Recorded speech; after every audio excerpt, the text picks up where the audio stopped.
Everybody, and welcome back to the channel. I am your host, Billy Jack, franchise owner here at Exit Realty Central in El Paso, Texas. So in this video, I'm going to talk a little bit about the residential representation agreement. Okay, there's been some kind of questions about it and concerns whether it's really very necessary or when do you need it and how it can be beneficial to you. Okay, and why it's important that we do have it and on the times that you really do need it. Okay, so just like in any form, when you're having your customer sign it or your client at that time, when you're already asking them to sign a form, is you need to also understand it very well yourself, because they probably will be asking you questions and you need to be able to answer it and in a way explain it to them. Okay, so in this one, you might get some pushback. There is a lot of people from out of town. I know in New Mexico, it's very rare that realtors even use this. Okay, that they just don't.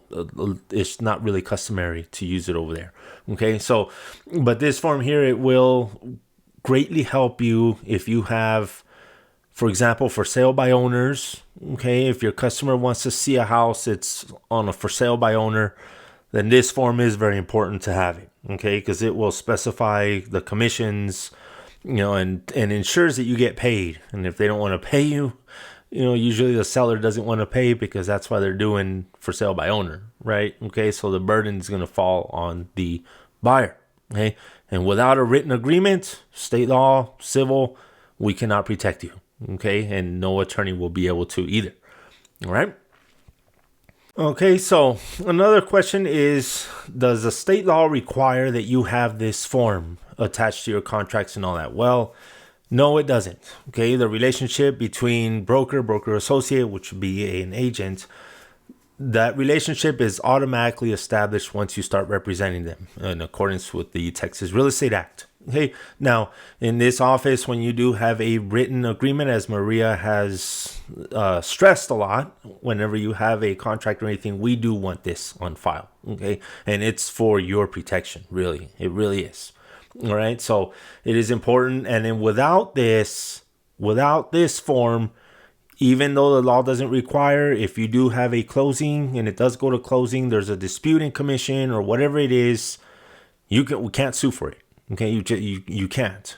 Okay, without a written agreement, and that is in the law.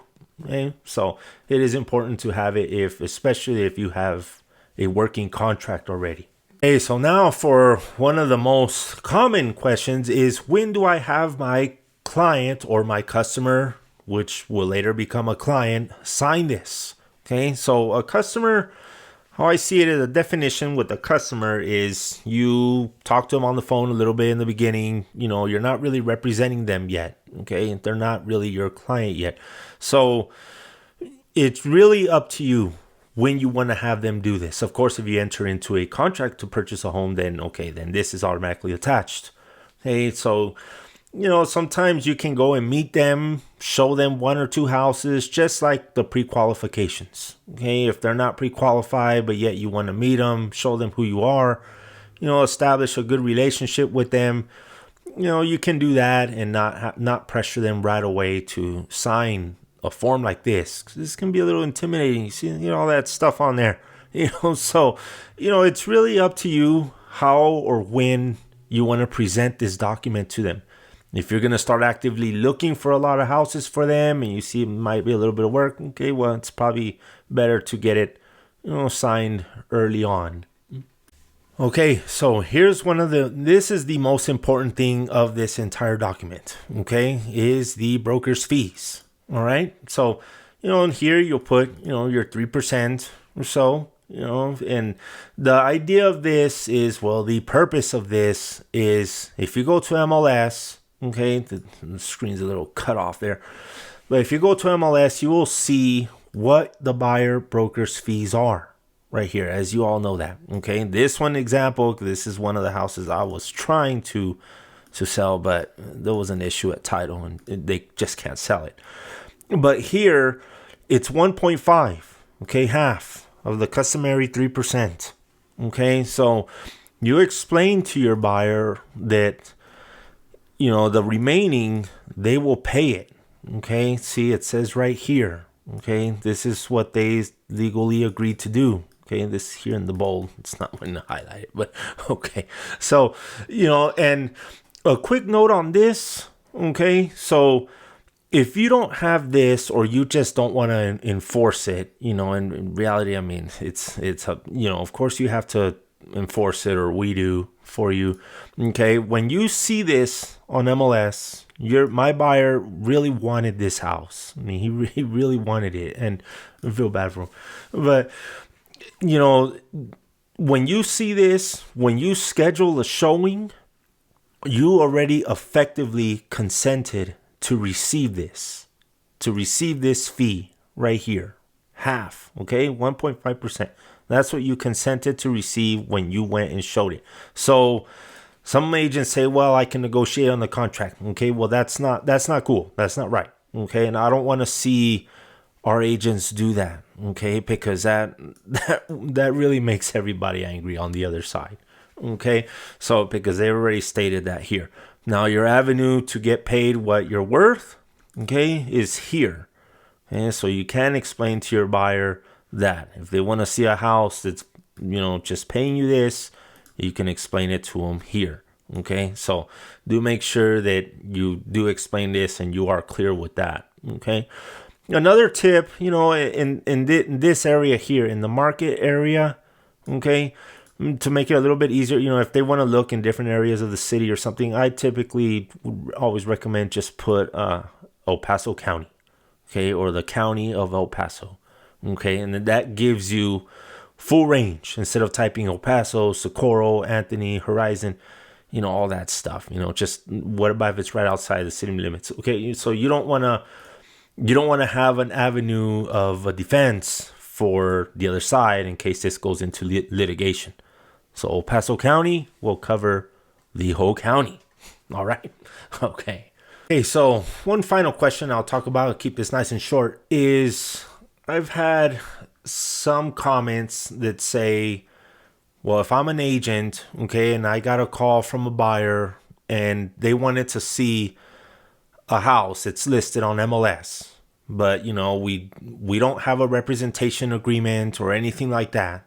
Okay, so I showed them the property, but since we don't have an agreement like this agreement here, I'm not really representing him. I'm more of a sub-agent to the seller, right? Well, not here in this state, okay? Not in Texas, okay? The Texas Real Estate Act is specific when it talks about that, and it does say that you still do have a fiduciary duty to your buyer, and you are not a sub-agent to the seller.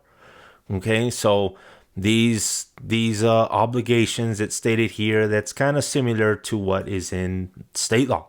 Okay, so you are still in a way representing your buyer, and you still have to be honest with them and treating them honestly in accordance with state law. Okay, listing already has their agent. Okay, so that's about it. Okay, we'll keep this pretty short. So if you have any questions on this or any other issues, so one more thing before I end this, okay, this just came to me right now. Okay, this consultant attorney. Okay, so this, as I was talking about earlier, okay, it's about interpreting it or really knowing the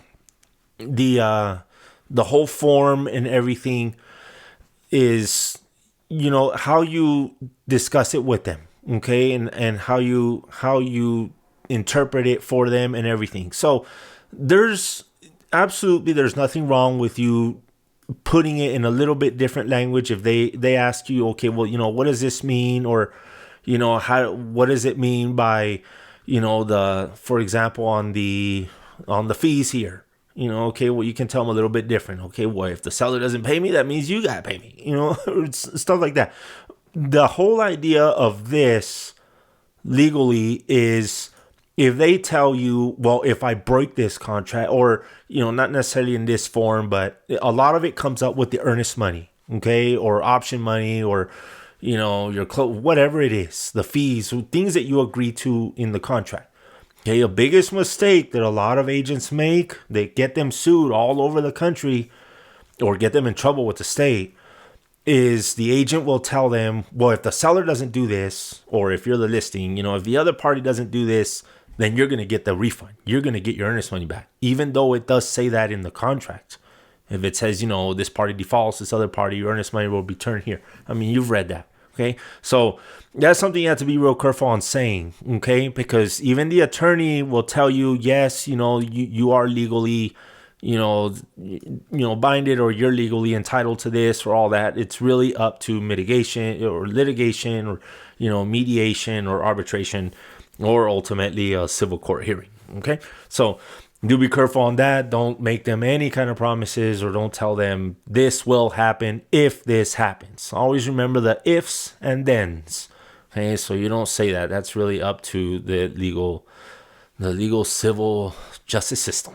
Okay. So, all right. So that's a quick note on that. Another one, just really quick. Okay. And then we'll be done here. Okay. Wire fraud. All right. This is real, folks. Okay. This really is. Okay. It has happened here. I put out another video just recently on this.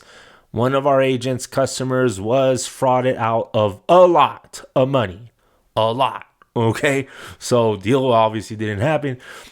So do remind them on this. Another case that I just had with one of my agents in Las Cruces is they did try to sucker that customer into it. Okay. Most common is that they're going to receive an email from somebody that's pretending to be you, the agent, or the title, and they're going to start asking very obvious questions that should be known by both parties. And then they're going to trick them into wiring money. Okay. So always tell them, I'll never ask you in an email or, like that to send money. Okay. If you do get suspicious, tell your customers to make sure that they call you. If they receive an email from the title company or mortgage, tell them to call them.